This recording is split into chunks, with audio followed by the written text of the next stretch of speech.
Welcome back from what appeared to be a very stiff conversation, if you like, on the activities that are unraveling with the Nigerian Labour Congress and the Labour Party as we have come to know it. We will now take some of the issues that made it to the front page of select national newspapers, and since a tradition, this morning we will begin with the Daily Trust. The major story here, it's staying with the development over terrorism financing. Controversy trails leaked lists of terrorist financiers. NFIU disowned memo that was purportedly published by another national newspaper yesterday. And 4 out of the indicted 6 BDCs, that's the Bureau de Change, not registered with the Corporate Affairs Commission. A case already in court. A confirmation from a government official yesterday, and you would find infographics there telling you, or rather showing you, the breakdown of the activities of these terrorist financiers in Nigeria. You get the details of the story if you open to page 3. To other stories, Varsity Union strike, exams stalled in BUK, that's Bayero University, Kano. A lecture disrupted in others. Laboratories, libraries, ICT centers shut, students dies in Ekiti. It's unfortunate that this had to lead to the death of a student. Reps raised CJN's monthly pay to 5.3 million. Supreme Court justices, this is, well, I may be wrong, I'll mention it nonetheless. It does appear that this is way beyond what we know about the president's salary. I don't think the CJN gets more monthly salaries as the president, but it used to be at some point where I thought there were realignments and all of that, you know. Anyway, salary is just one of the perks. Yeah. And to other stories, 193 billion naira intervention loans declared lost by the CBN. That's out of the 10 trillion, just to give a context. And why I would not negotiate with bandits. That's coming from Governor Rada of Katsina State. These are the major stories on the front page of the Daily Trust. All right, let's take a look at the Punch newspaper very quickly. Naira rebounds to 1,400 naira to the dollar as speculators offload forex. And Naira appreciates at parallel market, official market. Operators foresee 1,200 naira to the dollar in 2 weeks, or in weeks rather. CBN tightens news on currency speculators, completes payment of $7 billion forex backlogs. And this was from an unfortunate incident in Lagos where fire has razed 4 buildings in Idumota yesterday, as NEMA blames water scarcity for the poor management of that fire. Tinubu pushes 60 million naira annual pay for Supreme Court justices, and Delta bloodbath. Senate meets service chiefs as troops comb creeks, and federal varsity workers meeting deadlocked. Unions continue with their strike. And finally, from the National Assembly, as it passes the student loan bill, proposes jail for defaulters. You see, you're just making it obvious why they shouldn't actually go for the thing in the first place. Robbing, the question really giving them with is, one hand and then taking it all back with the other. I mean, if I'm supposed to pay back after I've got a job, and I have not got a job in 5, 7, 10 years, as the reality is in Nigeria today, what you are saying basically is I will walk into a jail for no fault of mine. Yeah. Okay, let's get some more insight on this one. Join us on the program is the one and only Malam Nasser Lawan. I think we've formally put Malam in the name now. Editor-in-Chief, Dateline Newspaper. Thank you most kindly for joining us this morning. Good to see you again. Morning.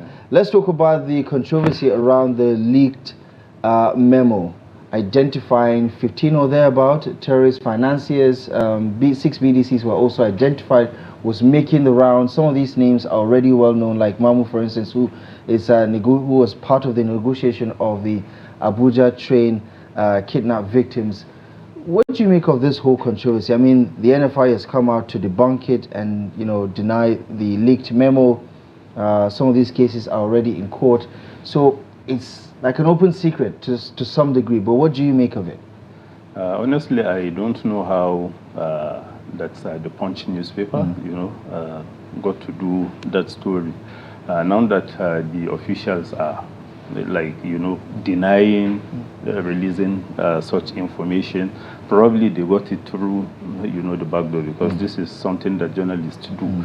If you have credible sources, you will be able to get so many stories, including the ones that are not yet official.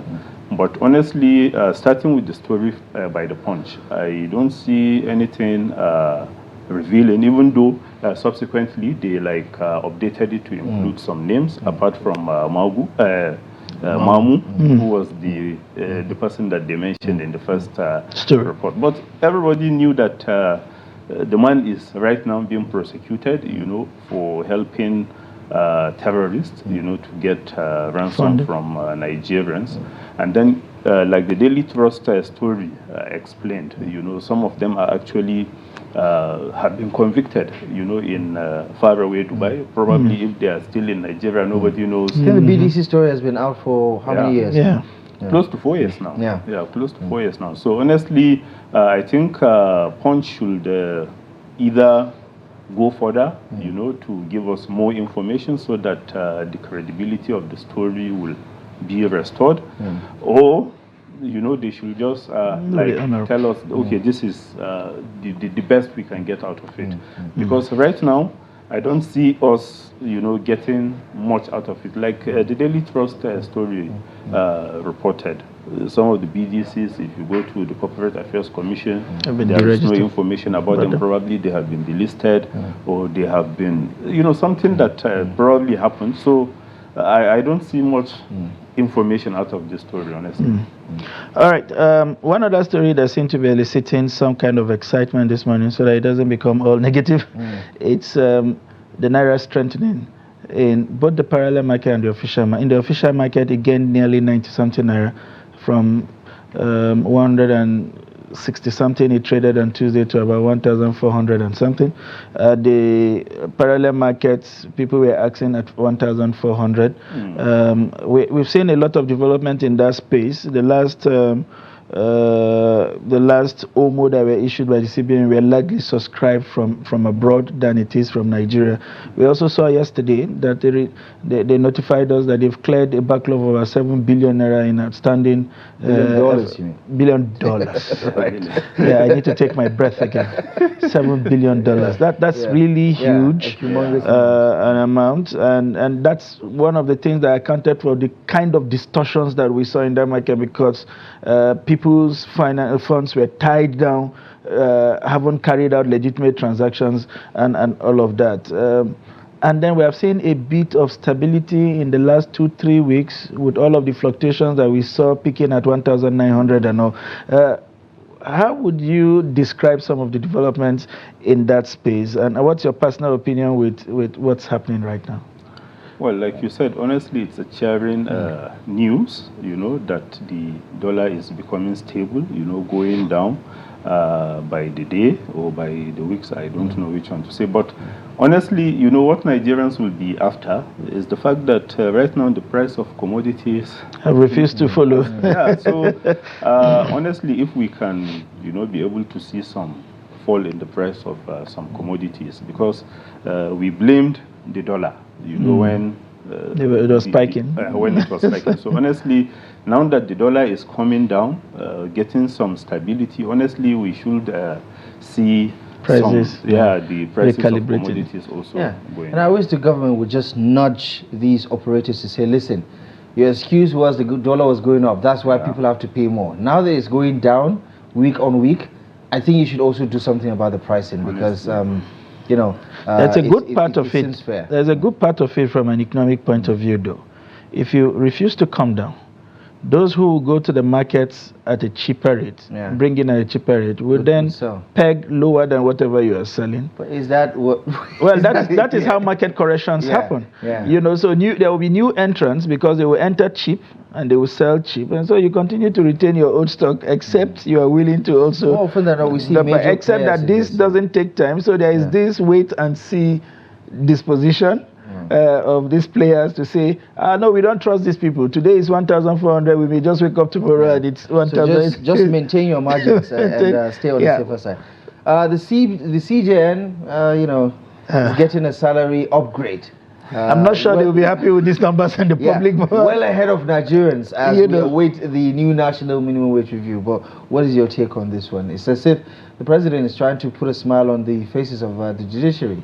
Yeah, I think it's a good one. But, if you look at that's the reality of what our judges are earning. Some are actually saying that that's why you have, delays, you have unnecessary controversies around some cases, because probably some people are insinuating that the judges are collecting money because they are not being paid properly, well paid. So now that they are coming up with this, even though if you are talking about Supreme Court justices, honestly, they get, especially when retiring, they get a very good package. I remember when, what's even the name that, the person that left before, the current, the last one. The last one. When he left, billions of naira to get a house wherever he, wants in Nigeria, so many things. But now that they are making it official, I think it's very good.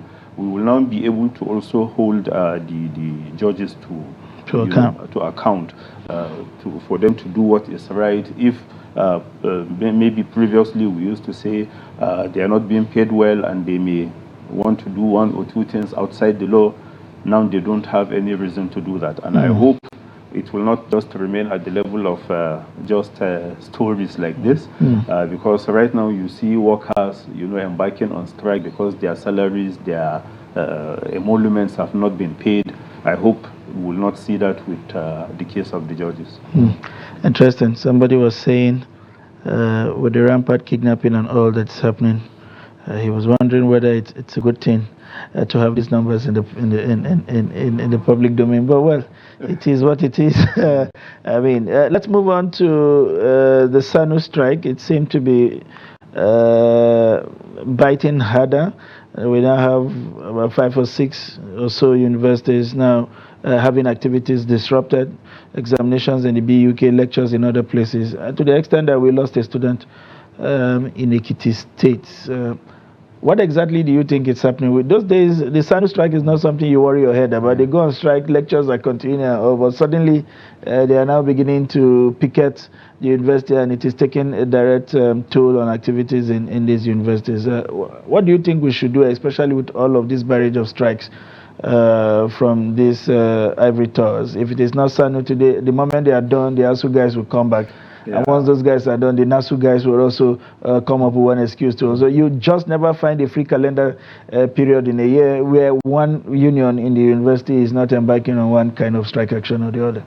I think this is why the federal government and even the state government, since they also own universities, should try and settle all these problems once and for all. Because, like you said, if in the past, their strikes are not making any impact, of course they will find a way, to tighten the system, so that at least whenever they are on strike, the government will know that, okay, these people are not working and the effect is out there for everybody to see.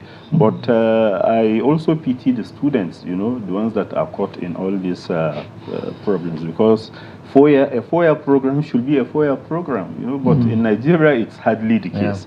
When you register for a program that is supposed to last 4 years, you end up spending 5, 6 years, 7. And then by the time you graduate, you enter the job market, and then honestly, the frustration continues. I think all the relevant authorities should, work around and see that things like this do not continue. All right, very quickly before we let you go, what do you make of this posture of governors saying we would not negotiate? Is it basically a posture that says once they pick, if they are tired, they return? Because beyond not negotiating, we don't hear exactly what they want to do.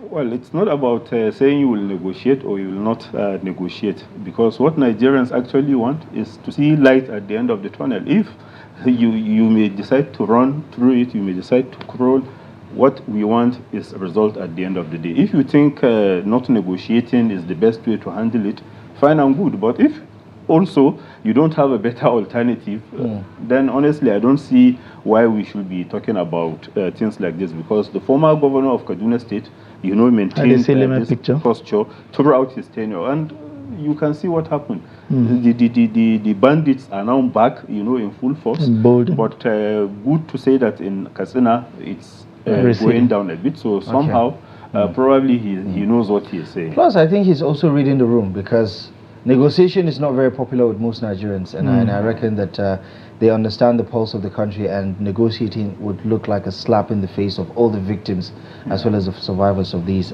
bandits.